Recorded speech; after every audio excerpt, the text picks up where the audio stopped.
Сәлем достар, бүгін біз сіздермен өте керемет, нәзік болып шығатын тіре шоколада тортын жасаймыз. Ең алдымен бізге керегі бисквит. Ол үшін 3 жұмыртқа мен 100 грамм қантты біріктіріп араластырып аламыз.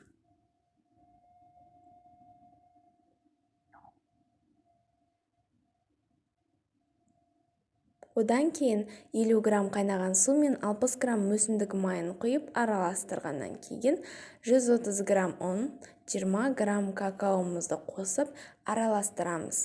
Бізде сұйықтау масса шығады.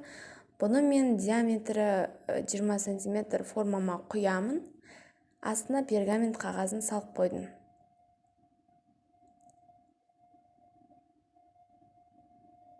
Содан кейін оны пеште 180 градуста 20-25 минуттай пісіреміз. Піскенін вилка немесе шпажкамен білуге болады. Құрғақ болып тұру керек. Шетін пышақпен кесіп алсаңыздар болады, алуға ыңғайлы болады, бөлініп кетпейді. Енді біз қара муссымызды жасаймыз. Ол үшін бізге 1 қазақстанский шоколад, 200 грамм сливки, 1 жұмыртқа, 50 мл салқын су, 8 грамм желатин, 80 мл сүт және де 50 грамм қант керек.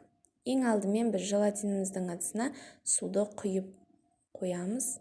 Желатин суды өзіне жақсылап сіңіру керек. Жұмыртқамызға қантымызды қосып араластырамыз. Енді біз шоколадымызды водяной баняда ерітеміз. Сүтімізді ақырын отта ысытамыз, 2 минуттан аспауы керек. Жұмыртқамызға ақырындап отырып ысыған сүтімізді құямыз.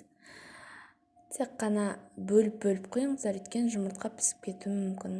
Енді ақырын отта жаңағы ожауымызда қайтадан осы массамызды 1-2 минуттай араластырып отырып ысытамыз. Енді біз осы массамызға желатинімізді қосамыз, араластырамыз. Одан кейін еріген шоколадымызды осы массаның үстіне құямыз, араластырамыз. Миксермен сливкемізді қою болғанша ақырын скоростьтан бастап араластырамыз. Одан кейін суыған шоколадымыздың массасын құйып, тағы да араластырамыз. Осындай масса шығады. Енді бұны бисквитіміздің үстіне, формамыздың ішіне құйып, 2 сағаттан артық холодильникқа қоямыз.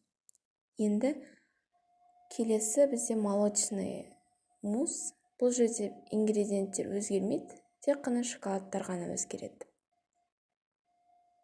Формамызға құямыз массамызды және де 2 сағаттан артық холодильникқа саламыз. Мінекей бізде ақ массамыз, ақ муссымыз шықты.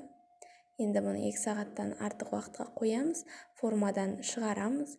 Керемет, дәмді, салқын торт шығады. Міндетті түрде жасап көріңіздер. Сіздермен болған мен Калима Қуанышқызы. Сау болыңыздар.